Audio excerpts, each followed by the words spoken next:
Call to order the September 2025 meeting of the Knox County Board of Zoning Appeals. Can we call the roll? Curtis Brown. Present. Jonathan Repass. Present. Doug Lloyd. Present. Ashley Williams. Present. Cecil Anderson. John Elliott. Present. Sherry Garrett. Present. Rebecca Longmire. Present. Paul Huff. Present. We have 8 members present. If you would now join me in a pledge of allegiance. I pledge allegiance to the flag of the United States of America and to the republic for which it stands, one nation, under God, indivisible, with liberty and justice for all.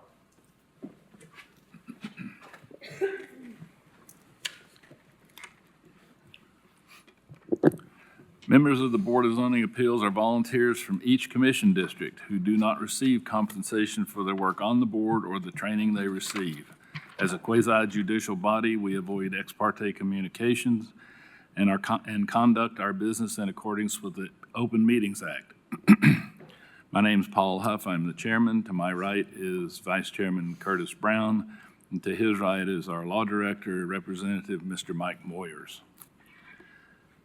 We have additional persons present. Steve, would you introduce your folks? Yes, Steve Elliott with Knox County Engineering, Miranda Ward with Knox County Engineering, and Mike Reynolds from Knox Planning. Very good, thank you.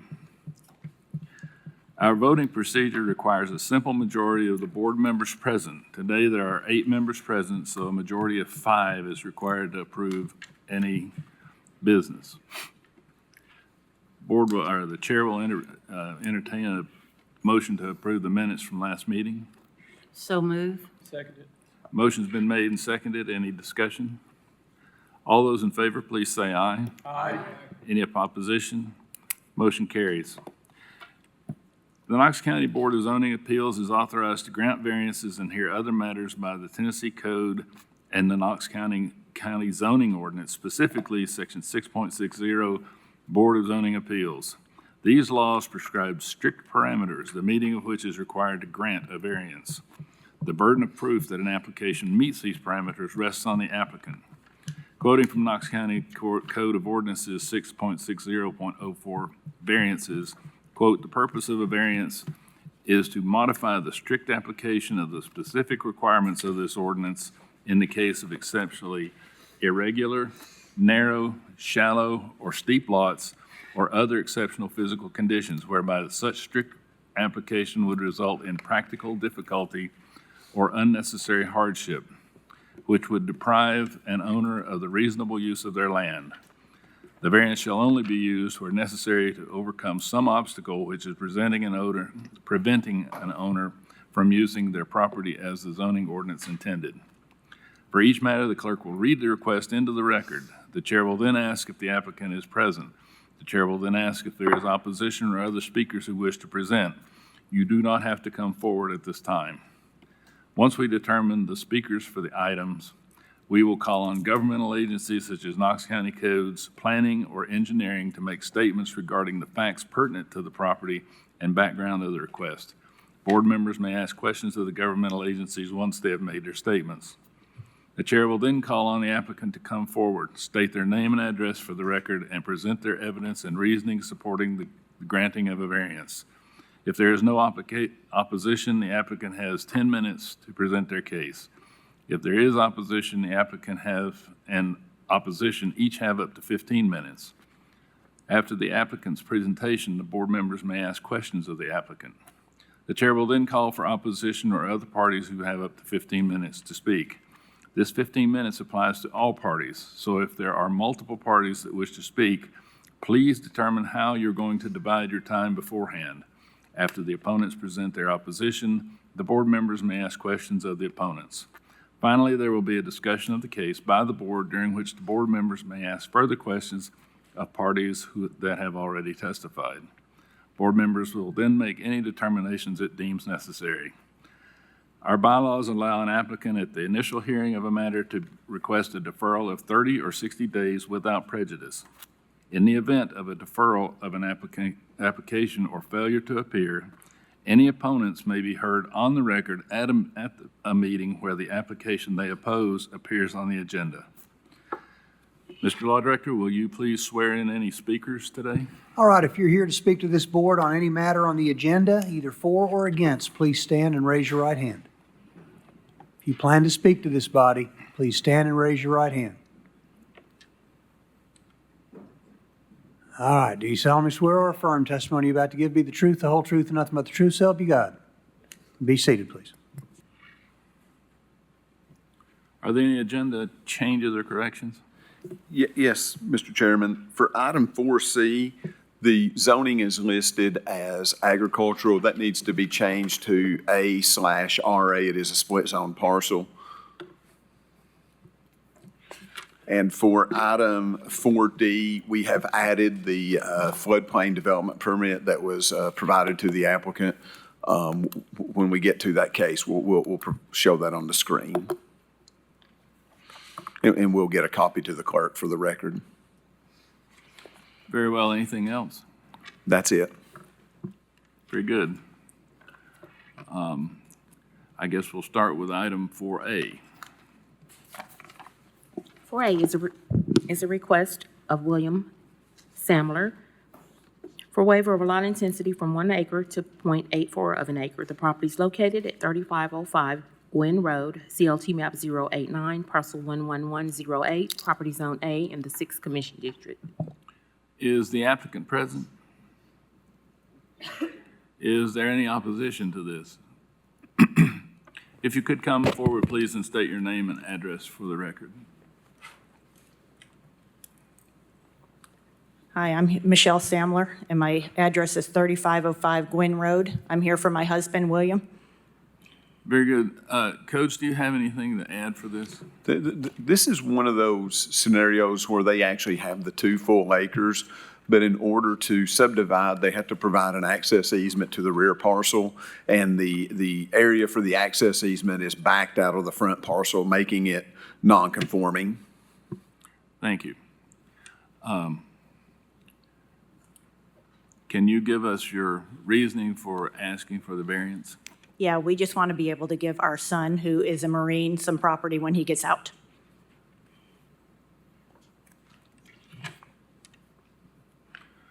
Let's see, Mr. Elliott, I think this is in your district. Do you wish to make any statements, comments? No, I don't think we need to know a whole lot more. Thank your son for serving. Based on the fact that it is one of these situations that it would be conforming if the easement was added in, and based on the fact that that language is being looked at, and I believe they pay taxes on the whole 2 acres, I would like to make a motion that we approve the variance for 3505. Second.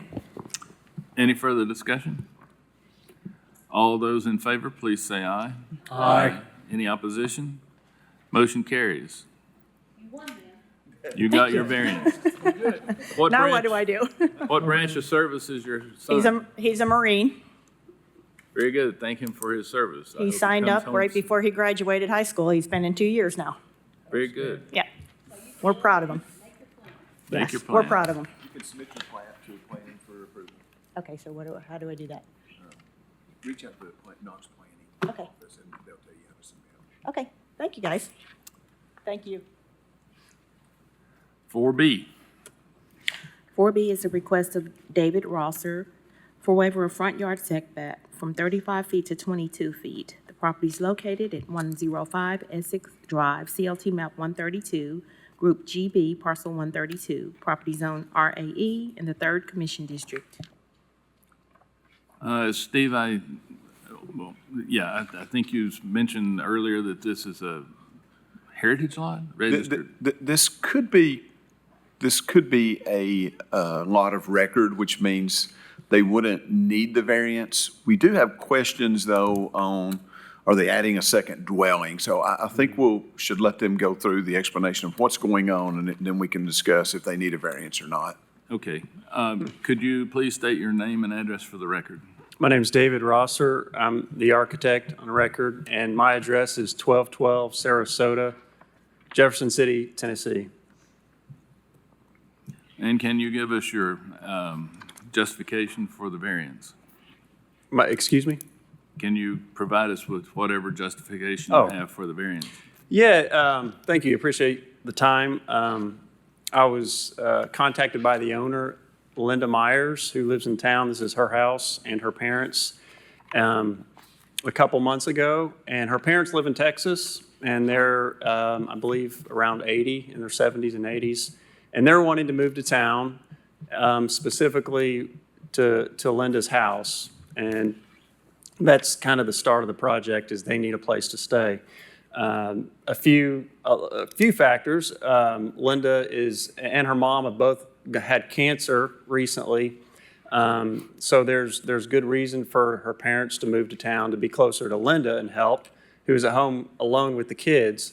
And also, as they age, this is just a good place for them to be, not only to help take care of the house and the kids, but also to be with the kids as they get older. So that's the project impetus. That's what's going on here. So we went through some design ideas, because they want their own place, kind of separate from the family, but together. And that's what you see here. And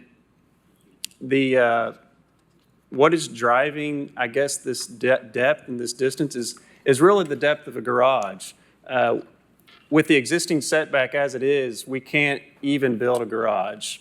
So what we've done is provide a garage that would serve both the grandparents and Linda.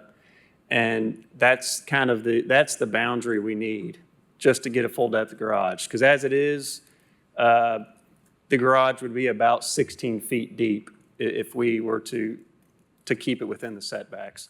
Can you clarify for me which one of those structures is the garage? That's 740, the one that says 740. Okay.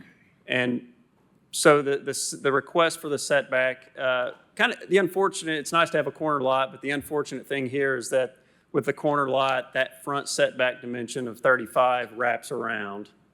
So you basically have two sides of your property that have a 35-foot setback. So what we're proposing, we know is some space into that setback, but we think it's reasonable, and gets them what they need as far as the garage depth, but also because the garage is going to be the entry point for both families, and then they can go. And as far as what you said about two separate structures and rentals, it would be under one roof.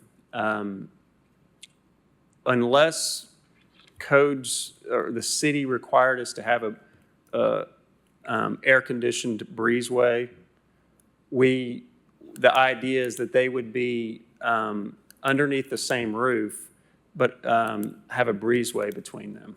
So that's the design concept. So would the breezeway be enclosed and conditioned? No, it'd be open air. Then it would be two separate structures, which that would not be allowed in this zone. Well, I believe if it's underneath one roof, it's not considered two structures. That's the, May I ask a question while he's thinking about that? So the driveway is actually going between the two structures, even though the driveway will have a roof over it?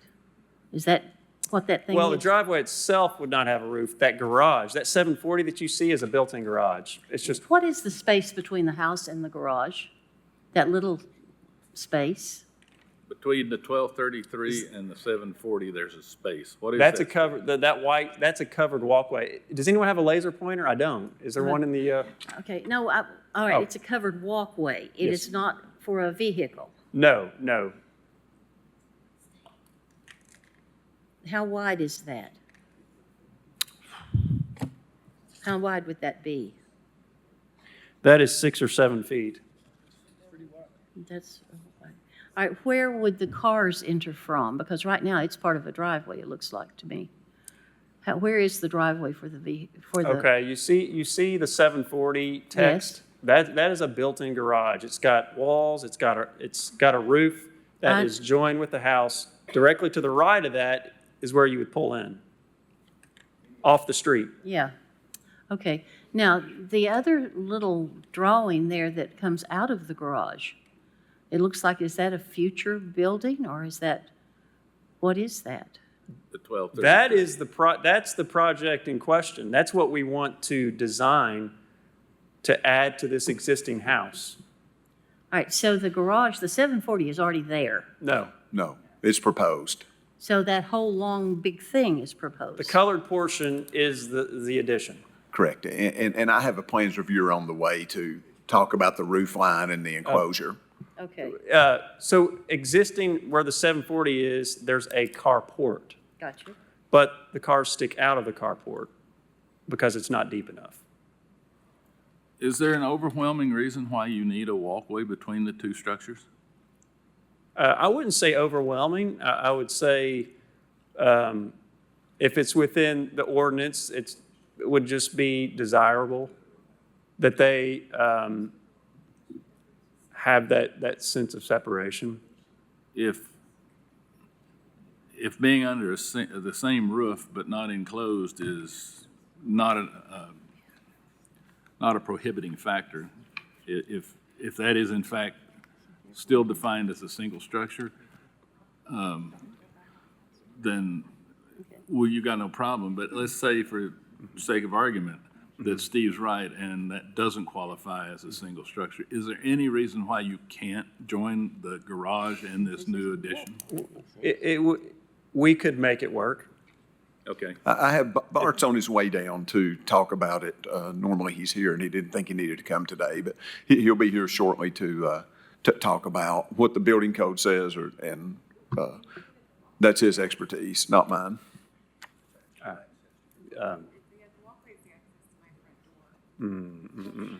I see.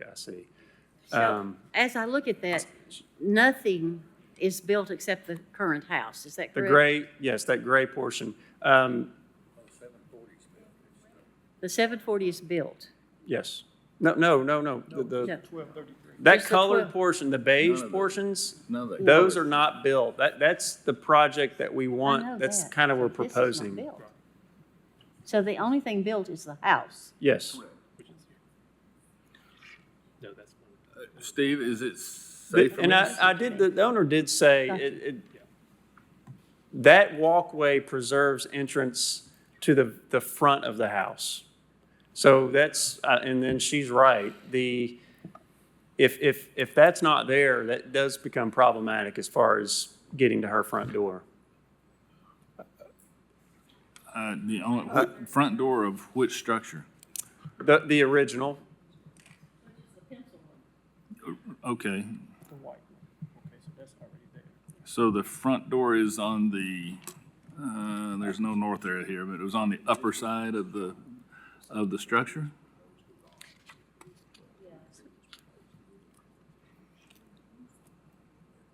Be on the inside of the structure. Yeah, that would be where the entrance is. I guess, I don't know. Okay. Right here.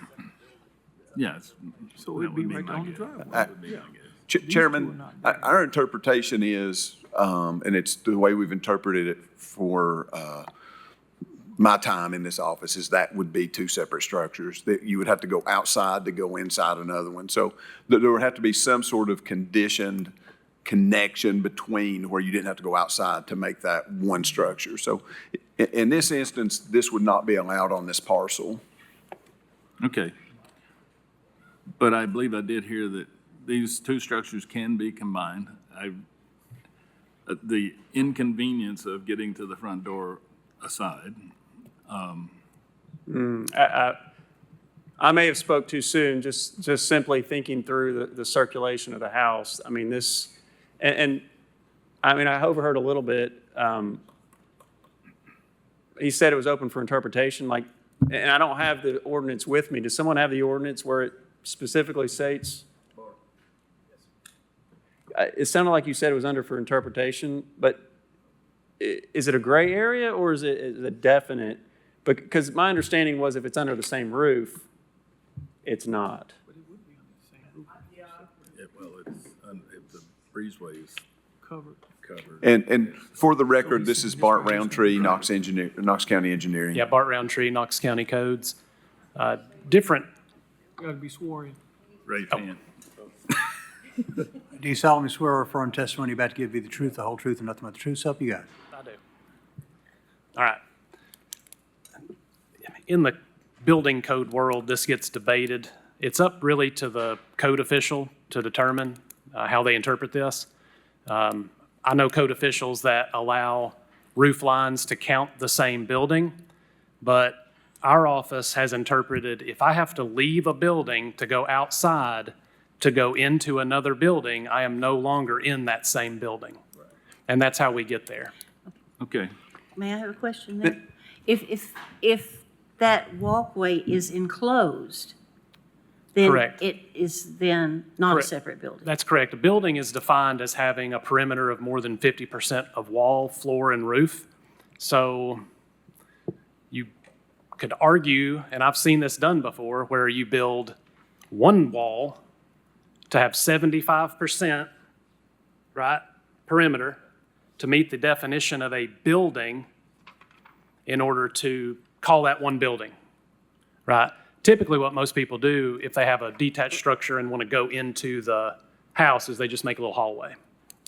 And for my part, it doesn't need to be conditioned. It just needs to be, I stay inside the building. I did want to say that there is going to be a threshold at that entry off of Essex to the right. Like there's going to be a gated entry into that breezeway. But not a wall? Not a wall. No, a gate's not a wall by definition. You know, a wall would need to go from ground to roof.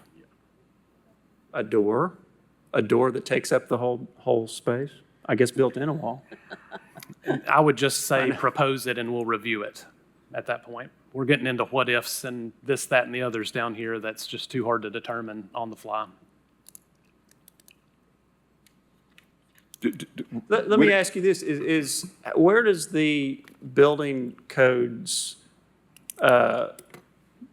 consideration start and your guys' finish? Like, I guess what I'm saying is if the ordinance goes through, is it contingent on these buildings being separated or? It wouldn't be, even if you got a setback, if it didn't conform to the zoning ordinance, we still wouldn't issue the permit. So really, the zoning would be irrelevant to the setback. I guess what I want to say is you guys could, it seems like the setback is one issue, and if you guys were okay with that, that would be possible to grant. Us working out codes is another issue, whether it's joined or not. Maybe we should think about a postponement here and let you get us some sort of conceptual drawing. It's a lot of records, so you potentially don't even need a setback variance. So if we could approve what you're proposing here in our office, we could even remove you from the agenda here and not have to come back next month. So I think there's a lot of confusion here about what you want to do. So my proposal would be to get us something conceptually of what you're proposing. If it's something we can approve in our office, we'll just remove you from the agenda and refund your money for this meeting. Well, I just want to be perfectly clear and drop back to what's actually being asked for in the application. The application mentions nothing about a separate building. All it asks is a waiver of a setback for the garage addition, period. That's what's in the application. And because this is a deed of, or a lot of record, my understanding is there's no variance needed for that setback issue. The issue of the separate building is a completely separate issue that's not addressed in this application. So we can give you relief on the setback today, refund your money because you didn't really need a variance. But I think before Steve can give you permission to build that separate dwelling, you're going to have to do some more homework, and if you need to come back again, feel free. But I will say this, if you come back again, it sounds like you're going to ask us to review judgment call, a decision, an interpretation made by the code people. I see, I see.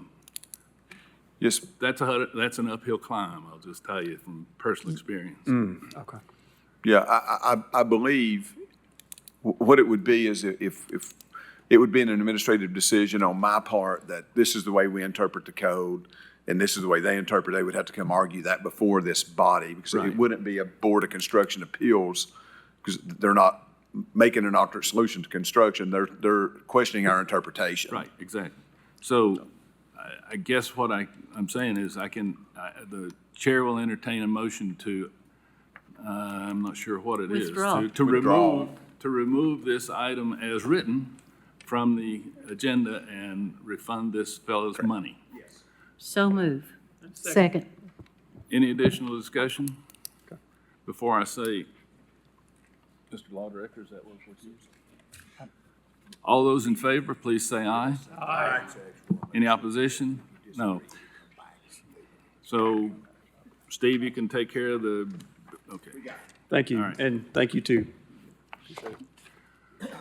Okay, 4C. 4C is a request of Jeffrey Bunch for William Bunch on behalf of William Rayfield for waiver of lot intensity from 2 dwellings per 2 acres to 3 dwellings on 72.33 acres. The property is located at 1936 Graybill Road, CLT map 129, parcel 067, zone A and RA in the 6th Commission District. Is there any opposition to this? No. Code, you have any statements regarding this? We don't at this point. We may as we get into it, but not right now. Earlier, we talked about maybe this was already a non-conforming piece of property because there are already three structures on it? It's Three not. dwellings on it? It's correct. It's non-conforming today. Those parcels would need to be platted. But I think we should let the applicant go into it, and then we'll discuss some options. If you could state your name and address for the record? Yes, good afternoon. My name is Jeff Bunch. I live at 12419 Buttermilk Road, Knoxville, Tennessee. Okay, can you give us your justification for the variance? Yeah, so I'm speaking on behalf of Mr. Rayfield, who is my father-in-law. There is no William Bunch on there. I'm not sure how that got put in there. So it's just myself, Jeff Bunch, speaking on behalf of Mr. Rayfield. The reason that we're asking for the variance is myself and my wife, we live at the 12419 Buttermilk Road address. My daughter, she lives at the 1936 Graybill Road address. Those are the only two dwellings that are on the property at this time. Everything else you see is a shed or a barn or of some sort. The question we had is on that parcel there. Yeah, On great that question. one. Great question. So my brother-in-law, actually, that house that you see is actually my brother-in-law's house. That is a separate piece of property. My father-in-law and my brother-in-law, at the time that they purchased, or at the time my brother-in-law purchased that house, the property lines were completely jacked up, and it showed actually a piece of property that was on the other side of Buttermilk Road, which they got fixed with a surveyor. That's been 25 years ago. Okay, so That's the last time we ever actually looked at any of this stuff. so KJS is wrong here. That home is not on your parcel of That land. is correct. That Okay. home is actually just to the right of that. So that cutout that you see where the house sits is actually part of Mr. Rayfield's property. That runs back, and then the other lot to the right of that where the driveway sits is actually, that's the property that my brother-in-law owns, and the house is actually on that. We probably need to get it redrawn, but honestly, since we started asking for this is the first time we've looked at it in 25 years. Okay, so there's only two pieces only two dwellings on the property now. Mr. Rayfield is 85 years old. Currently, myself and my brother-in-law are the only ones that manage anything on this acreage. My son is recently back in town from Nashville, and we would like to move him on the property to help out, and to be part of the family, really. We really don't want to, originally when we talked to the people, they told us we had to subdivide it and everything, and we want to just keep it all together, and that's why we want to move him out there. Mr. Elliott, this is another one of yours. Yes, it is. Mike, please. Thank you. Yes, sir. Well, there are some issues since there's already 2 dwellings and that side's zoned RA, and there's only supposed to be 1 dwelling on an RA lot, although I realize there's almost 73 acres, which should hold 3 homes easily. There is the issue with the RA. Is there, and putting the 3rd home, I think that's a big ask of this group on an RA that's only supposed to have 1 dwelling. So it's supposed to have, it can have 2, is that correct? No, in RA, you can only have 1 home on 1 parcel of land in the RA zone. On the other side of the street, where it's zoned ag, you could have 2 homes on that parcel. The zoning would allow that. Correct. So a couple questions or ideas or suggestions. Obviously, you're aware you can carve out a parcel that you could even, I believe, deed it to yourself, so it doesn't have to be broken up necessarily. Just on paper, it's broken up, and make the lot you want. I also, so we need to address that. And then another question I have for you, you said you need some help with the land. Is it a working farm or?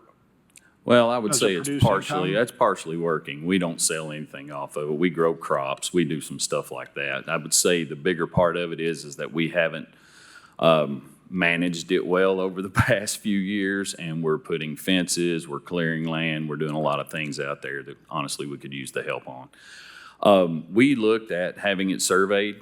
To survey the entire property again would be upwards of $25,000.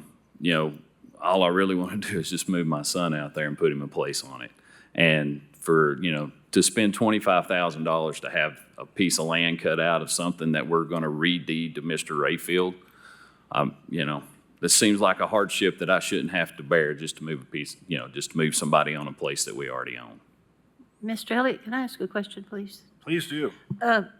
So, and this is, I guess, for codes, if rather than putting the dwelling where it's shown, if he just moved across the street to the agricultural place, he could put a dwelling there without any problem at all? Yes. Without any need? Yes, we would permit that today. Yeah, that's all low land and holds a lot of water, and it's extremely hilly. Just on the other side of the road, honestly, we've already cut the place out. We didn't really foresee any of these issues. And obviously we'll be glad to go back and look. Can you tell me what's the difference between RA and A? I'm going to defer to Mr. Reynolds here. He's more knowledgeable of that than myself. Well, the RA zone, it's called low-density residential. It's primarily a residential zoning, as it says. So single-family houses are permissible on minimum 10,000 square foot lots. Duplexes are permissible through a special use or use on review approval process. You get a little bit bigger lot for that, but primarily it's a single-family house zoning district versus the A agricultural zone. You have to have a minimum 1 acre lot size for 1 house, but obviously it allows agricultural uses and some other incidental uses that you would typically see in a rural area. But that's the difference between them. So the only way that I can do this is to subdivide this 70 acres, which we don't want to do. You wouldn't necessarily have to subdivide. You could just carve out 10,000 square feet. You know, you wouldn't have to resurvey the whole property. You just have to do a 10,000 Well, square to foot keep it in the lot. green belt, keep the taxes down, I have to carve out 15 acres. Oh, 15 acres, yeah. Mr. Bunch, you said it, you don't call it a working farm, but you're cutting trees and putting up fences. Absolutely. That Every day. That kind of sounds like working. Yeah. You grow some crops, We do. like Watermelon, corn, produce. yes, absolutely. Do you do We hay? don't sell it. Do you do hay? We do hay. Do you have cattle? We have cattle and donkeys. That sounds like a farm to me. Well, there's a difference between a farm and a working farm. The state of Tennessee defines a working farm as something that generates, I believe it's at least $1,500 in revenue. Do you ever sell Yearly? a cow? We do, but we haven't in a while, but I'll sell one if it can get me out of this. I've got a question for any one of you guys. Is there a possibility he could rezone it to ag? He could, but he would already have two dwellings on the 73 acres, so he would run into the same problem. So he would still need. I'd sell a cow. For I'd sell a cow. $1,500 is a cheap cow. Yeah, we can sell a cow. That's no problem. That's one of the reasons why we need it. I mean, we have 73 acres, you know. And It just seems like an undue hardship. I'm just being honest. It just seems like an undue hardship to have to spend $25,000 to let my son put a double wide down here. And I don't disagree with you, but the ordinances that I have before us today says we can't permit it, so. All right, Steve, if he sells the cow and has his $1,500 or more, if you sell a cow for $1,500, they've bought it too cheap. Your son would be a worker on the farm. He would be an agricultural worker. Okay. So he could have a house there as an agricultural worker on a working farm. State law says if it's a working farm and they produce $1,500 per year in revenue, that they can build housing exempt from zoning for the farm hand. So if his son were a farm hand, I think we would permit it. So I think we would need an affidavit from him that says this is a working farm, we produce $1,500 a year in income, have that notarized, provide it to us, and we could permit it. Okay. I can do that. Obviously, I don't go out and know if you sell, not, if it walks like a duck, quacks like a duck, it's a duck. So that's, would be my take on that. Fair enough. And that is something that is a possibility for you. I can do it this week. All right. I don't believe personally that selling one cow this year qualifies this as a working farm. Since I can you've sell a never- cow every year. You want me to sign that? I can. Yeah, and the state law says you have to average $1,500 a year over a 3-year period. So every 3 years, you would have to average $1,500. So even if you sold a cow this year for $1,500 or more, you haven't met the requirements until you've actually done that for at least 3 years. Or I could sell one cow this year for $3,000. And yeah. No, that's not what that's not what the law I would, says. I would defer to Mr. Moyers on that. And this is a tough one. It is. I mean, there's not really a strong definition of agriculture and agricultural use in the statutes. But, you know, it has to pass. $1,500 is a good baseline, you know, in terms of, but if you're just like selling a cow a year just to get under the threshold, I don't know if that would really meet the smell test. It might, you know, I mean, but. Well, let me speak. I'm not here to play any kind of game or do anything like that.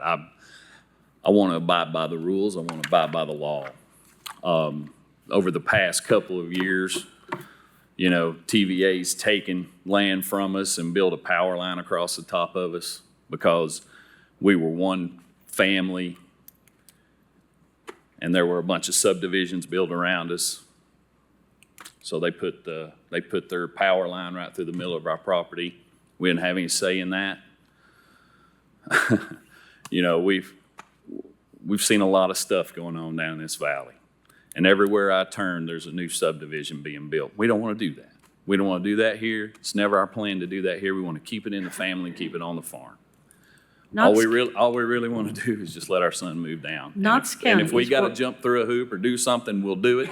You just guys tell us what we need to do. and we'll Knox make it happen. County is working very hard to keep agricultural land agricultural. That's what the UDO is partly working for. Is that a home on the, I guess, the south side of the road there? Is that a house there? Or is that? That's a barn. It's a barn. Mm-hmm. You The have only to, homes you see is there's one double wide trailer right there. And then up here at my house, that's my house. And then behind that's a barn. Where are you wanting to place your structure? So if you go back to so you see that there, go back to the picture, you see that pole barn down in the very corner right there? If you go up and to the left just a little bit, right there, down just a little, and over to the right, we already have a place cleared for it, sitting there. Turn the zoning map on.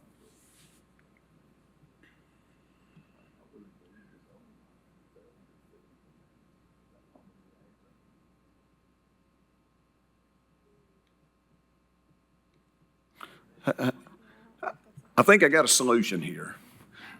I think we could move the zoning boundary, the ag zone, up into his property. If the home went in the ag zone, it would comply with the zoning ordinance at that point. You would obviously just be moving the ag zone up into the property a little bit more. You're gonna keep it ag. Yeah, that's your guys' thing. You tell me where we need to put. It's not we'll been be glad noticed to. that way, though. I think we'd have to postpone him and let him come back next month and ask that change his request to move the zoning boundary. But Steve, would that not put all the homes in the ag zone? If we just moved it in this section from the corner back, he would have to specify where he wanted it moved from. And I don't even think it would, even if you moved the entire boundary, it still wouldn't get the other homes, would it, Miranda? Turn it back on. It would bring it into more conformity, I think. Yeah, it would actually bring it into more conformity. It would put that one in the ag zone, and it'd put the new one in the ag zone, it'd make it conforming. That one would still be on the RA, it'd be one home on one RA lot, and the other two would be in the ag zone. Well, to avoid any spot zoning issues somebody might bring up. It's not? No. This body, as long as tell me, the property right now has some ag on it, some RA. Yeah, it's split zone right now. And it's been that way for a while. Yes. One of the powers of this body is to move a zoning line up to 100 feet. And that's not spot zoning, that's BZA acting in its designated authority. So I think that would be fine. Mike, Mr. Borges, would it need to be noticed? I think so. I do Yeah, too. I think we'd have it to would- postpone and come back next month. Are you okay with that? Yeah, I would make a motion that we postpone until, Do you understand what's For 3 going on? days. yeah, I think I do. I think that I'm going to make a request to the zoning board to rezone it. Is that what has to happen? Yeah, extend the zone 100 feet. Okay, so I'm going to make a request, I'm going to make a request to the zoning board to extend the zone 100 feet to the other side of the road and send that in, and then we come back and visit this body for approval? Next month. Okay. So just. Yeah.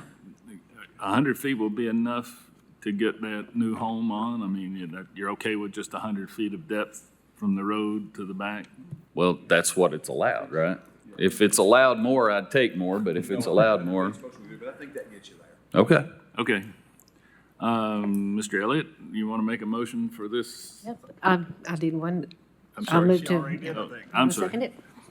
I second. Essentially, you're going to ask. Okay, a motion's been made and seconded to postpone this issue until next month to give an opportunity to request a change in zoning boundaries. All those in favor, please say aye. Aye. Any opposition? Motion carries. Thank you for Thank your you. time. I appreciate it. Okay, last item on the agenda, 4D. 4D is a request of Christy Gettleman for Laura Bailey to appeal local FEMA guidelines. The property is located at 1320 West Beaver Creek Drive, CLT map 056, Group MB, parcel 001, property zone RA in the 7th Commission District. Is the applicant present? Hi, Jacob Messina, 8880 Cedar Spring Lanes. I'll be speaking on behalf of the Baileys. Is there any opposition to this? Yes, I have some speaking points, but before I begin, I also Excuse do me, have. Time out. Is there any opposition to this? Any opposition to the sorry. request? No. Code, you have any statements to make on this? I just, at the agenda review, we didn't have the permit that we issued, so I did put a copy of that in the record now, and I wanted to share that with you guys so you understood what we gave them as part of the permit. So, Miranda, would you share that permit I sent you? So this is the permit that we provide at the beginning when we issue the building permit. It shows the base flood elevation, which is the 100-year is 989, and then we show what the 500-year is 991.7, and we show what the required minimum is 992.7. I'm nearly 70 years old, Steve. I hope you don't think I'm going to read that. We can zoom in closer if you need. No, that's fine. Any questions for Steve at this point? Okay, Yes, sir. If you could state your name and address for the record, please.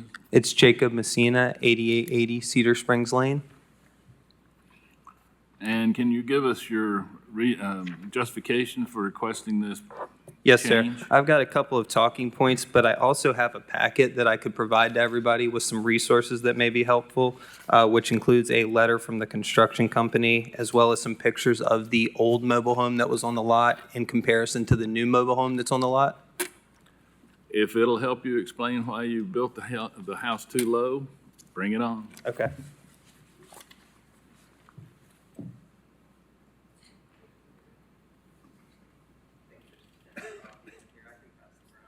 Oh, that's all right. We can do that.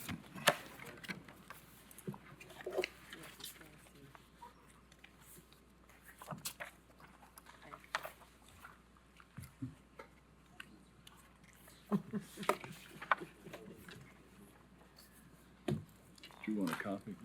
He got one. He don't want one. You don't want. Okay, proceed. Thank you, sir. So to start, I just want to point out that we are still above the national FEMA flood standard, which is required for flood insurance by over a foot. This house has been raised well over what the elevation of the old house was, and that house sat on the lot for the past 30 years. The contractor has also raised the grade by 2 feet. The new house is at a minimum 2 feet above, like what I said previously, the old house, which has been on that lot for over 30 years. The goal of this project was to try to provide additional affordable housing in the Knoxville area. And we also do have a buyer that is waiting on a certificate of occupancy pending the outcome of this hearing.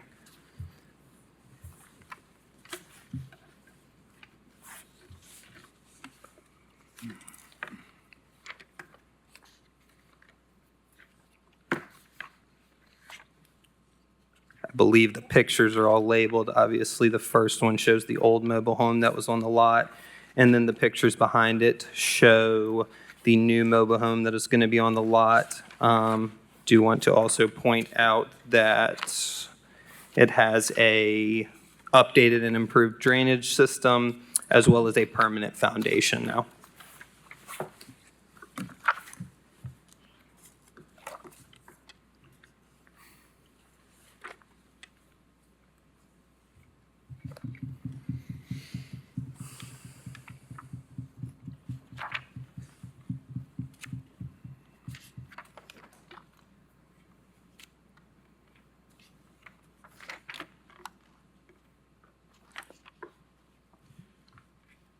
Steve at Codes.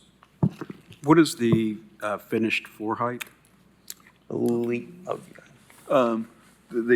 finished floor from the elevation is 991.1. So they're about 1.5 feet low of what the requirement is from the ordinance. I have a question about dates. When did you find out there was an issue with the elevation? Codes, is that for me? Well, I'm just curious. There was an elevation issue came up. Yes.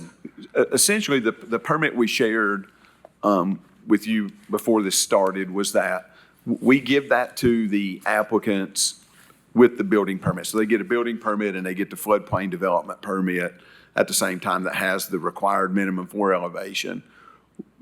We advise people and promote verifying that before you finish your home, so that way you know where you're at. Then we don't know the elevation until the surveyor provides this elevation certificate document that's in your packet back to us. We get that back, and the house is complete at that point. So we don't know there's a problem until it's finished. Okay, that's good information, because this permit, as I read it, was signed by Mr. Michael Messina on June 30th of this year. And it has pictures in it that show a building sitting on cinder block piers with no, I can't remember the term, nothing surrounding the piers. It's all open underneath, okay? That was in the elevation permit, which code sees, and at that point they see, there's an elevation problem. That would have been somewhere after December of this year, December 30th of this year to now. Codes found there was a problem. Steve, do you know when they were notified that there was an issue?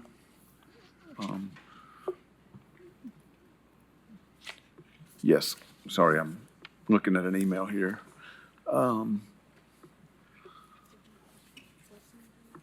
Yes, let's see,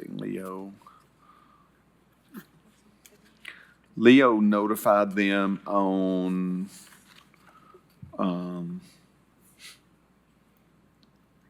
where's that email at? Yes, I just sent you the permit. Oh. Sorry, technical difficulties. We notified them on 9/3. That's when we received this elevation certificate in that time frame, and we notified back on 9/3 we couldn't issue a CO based upon this elevation certificate. Okay, so an elevation certificate was signed off by the surveyor on the 30th of June, and you didn't receive it until sometime in September, is that correct? Yes, it would have, that's when Leo's emails go out that we can approve it. Okay.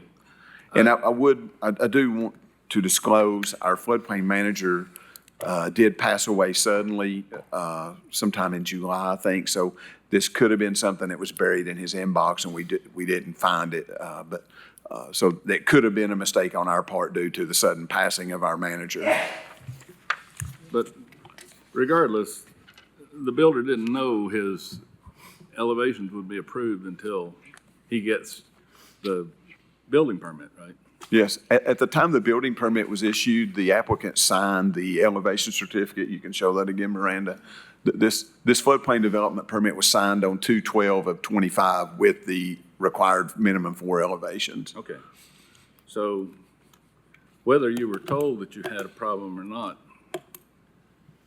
either on July 1st or sometime in September, you had the information to figure out whether or not you were in compliance with the permit requirements for the elevation. But apparently you didn't do that. That's correct, and we do acknowledge. I'm not finished. Yes, sir. Sometime between June 30th and when these pictures were taken, a lot of work took place. Flashing around the bottom of the structure, it looks like it might be stucco, I'm not sure. Landscaping, all sorts of things. Had the structure remained as it was in the permit application, just on cinder block piers, your problem could have been mitigated quite simply by jacking it up and putting 2 courses of blocks on those piers.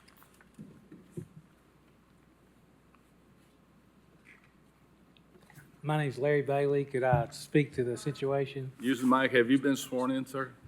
Yes, I was sworn in a while ago. My name's Larry Bailey. My wife Laura and I own the property. When we first knew about it was when we applied for a certificate of occupancy, was when we first knew we had a problem with the elevation. I can't say everything about everything that's happened, but I do know that's when we became aware of it, and there was a permanent foundation on the property, the driveway. There's a letter in there from our contractor where he brought in 8 loads of dirt and raised the driveway, and everything about 2 feet above where the existing mobile home was. It was put in the same vicinity as the existing mobile home. He raised it 2 feet. The exact elevation, I don't know that. I just know we brought in dirt, raised it up. We kind of rely on these guys to give us the elevation, but we thought in good faith we were building it much improved over the existing mobile home that had been there for about 30 years. So, if we did something wrong, I guess I apologize, but we kind of when we realized that we had a problem was when the certificate of occupancy, we applied for that. That's when we had our difficulty. And we got these guys to come out and shoot everything, and they compared their elevations with the permitted part, and I guess, yes, there is a problem, and that's why we're here asking for a variance. It's much improved over what was there, but we've met FEMA requirements, but evidently we have a problem that we didn't meet Knox County. So that's that's our story. We've tried to take pictures to show you what we've done and how we've raised the elevation and put the permanent foundation in, and we've done additional drainage around as we normally would, just to make sure that everything flows away, and kind of done an extensive amount of that in the process. But so that's why I guess we're asking for mercy here, as best I know. I'm not sure about the elevation parts as much as I am. I know it's much improved over the existing mobile home that was there. Mr. Chair? I do, yeah, I have a couple questions. Yes, Ms. Longmire. Mr. Bunch, the Bunch Construction was the one who brought the dirt in. Who told him about how high the elevation should be? Where did he get that information? I'm not 100% sure about that. Okay, would you speak into the mic, please? Thank you. I'm not 100% sure. I know that we brought hard packed clay in and raised the elevation. I'm not 100% sure. I know they'd requested an elevation, what do you call it? Like a benchmark to set it by, and I'm not sure. I think there was a benchmark set at some point. I'm not exactly sure all the timing on those. Steve, when did the construction company or whoever was building, when did they get the elevation that they needed? Right there on the applicant signed for it on 2/12 of 25. Okay. So February, they knew how high it had to be. Correct. So just to be clear, the elevation of the dirt, not an issue. That is not an issue. You can make it a foot high, 2 feet, 3, what doesn't matter. What matters is the elevation of the finished floor elevation of the building, okay? That's what has to be in conformance, and right now it's not. And I haven't heard any reason yet why it wasn't made that way, other than we just didn't think about it or something. I don't know. Well, the finished floor elevation, I would say, is at least close to 2 feet above the finished floor of the elevation of the other mobile home that was there, and it was probably set 30 years ago. So, but unfortunately, it's still about 1.7 feet lower than it needs to be in conformance with your permit. And I guess I'm here to apologize or ask for forgiveness. We did meet the FEMA floodplain, flood insurance can be bought on the property. So I guess I'm just asking for you all to look at this closely and Again, we tried to raise it up and make it better than it was, so. Are you aware of why this is an issue as far as, I mean, I have a good understanding why it would be an issue. well, I'll articulate it for you.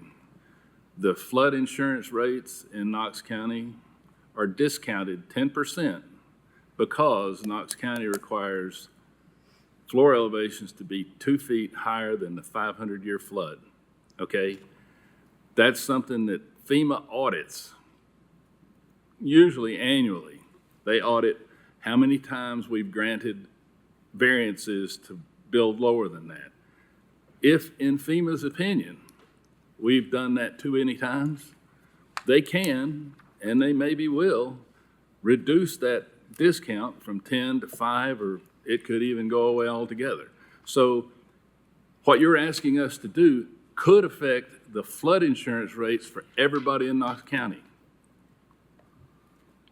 Does that help you understand the gravity of this situation? Yeah, I hadn't looked at it from that vantage point, so that is new information for me. That's why these permits, I mean, I understand there's a lot of paperwork, but why they're very, very important, and why it's extraordinarily important for your contractors to look at them, pay attention to them, and make sure that they're, if I were doing it, I would make sure that I wasn't right at the elevation, but I was 6 inches higher perhaps. Yeah, and have it to do over, and we will be doing other homes in this area, and we'll certainly, I would say we've learned our lesson on this one. But again, I think we improved the situation from the existing mobile home by a couple of feet. So that's the best I have to offer. We evidently set the mobile home too low, but it's much improved floor elevation over what was there. Well, you may have an opportunity to do it over again. I don't know. Go ahead, Ms. Garrett. Okay, my question was, and I was actually, you already answered when I was going to have Steve explain the issue with the insurance. So sometime between June 30th, when the elevation certificate showed the pictures of the house that was on the blocks, and when we found the issue on September, your construction company put in the permanent foundation. Yes. So I'm assuming without permission, they went ahead and did that without making sure that the elevation was correct. Well, I mean, I see where you would look at it. Our only notification that we has a problem was when we got the certificate of occupancy. Mm-hmm. That's I'm the first time we assuming- realized that there's an issue that we weren't high enough. Ms. Garrett. Yeah. Again, I didn't shoot the grades, I didn't set all that up, my True Line Surveying did, but, Well, sir, Yeah. First let me say, it's not codes' responsibility to determine whether you did your job correctly or not, built your building to the proper elevation. That's your responsibility and your contractor's responsibility and your surveyor's responsibility. It's their responsibility to verify it. So your opportunity to find out whether or not you had done it properly resides with you, and you had between February of 2025 until now to figure that out. And you didn't do it. You waited for them to tell you that you were out of compliance. I'm sorry if I sound like I'm lecturing, but this has come up time and time and time again, where people don't pay attention to the rules, they don't pay attention to what they need to do, and they come here asking for forgiveness. And if it was just one thing and you didn't potentially affect everybody in the county, I might be willing to say, yeah, that's okay. But in this case, what we do here may affect everyone in the county as far as their flood rates. I don't know if it will, but I certainly don't want to go on record as being the one to say, yeah, I had a hand in that. Go ahead, Ms. Garrett. Okay. I'm going to go ahead and make a motion that we deny the application to waive the let's see. I'll The second appeal that. of the local FEMA guidelines. of I'll local- second that.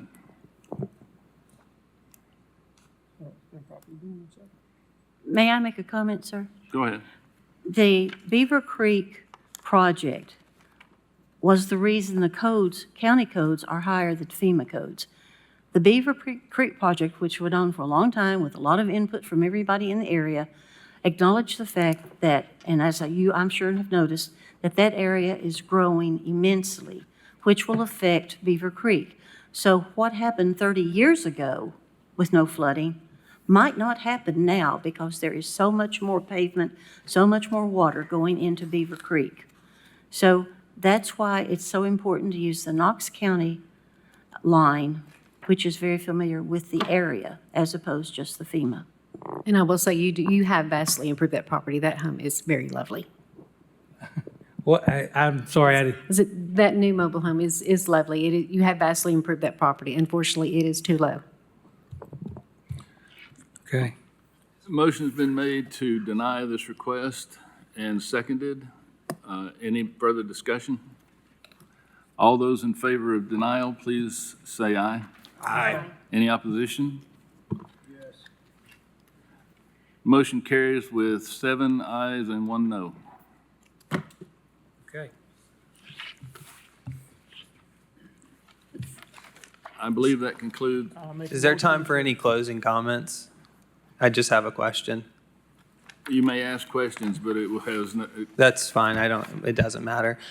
I understand the reasoning behind the denial, but if this home wasn't refinished or changed and the old mobile home would have stayed on the lot, would anybody have cared that it was below the flood standards?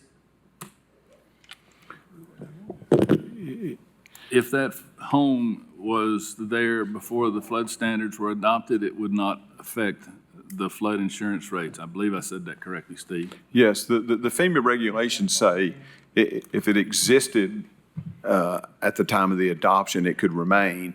They just could not do more than 50% improvements upon the structure, and if they did, then it would have to meet the current regulations. Does that clarify it? Yes, sir. I believe that's everything on the agenda. I will entertain a motion to adjourn. Second. Motion's been made and seconded. All those in favor, say aye. Aye. No opposition. Motion carries. We're adjourned. I'd like to make a motion that we all.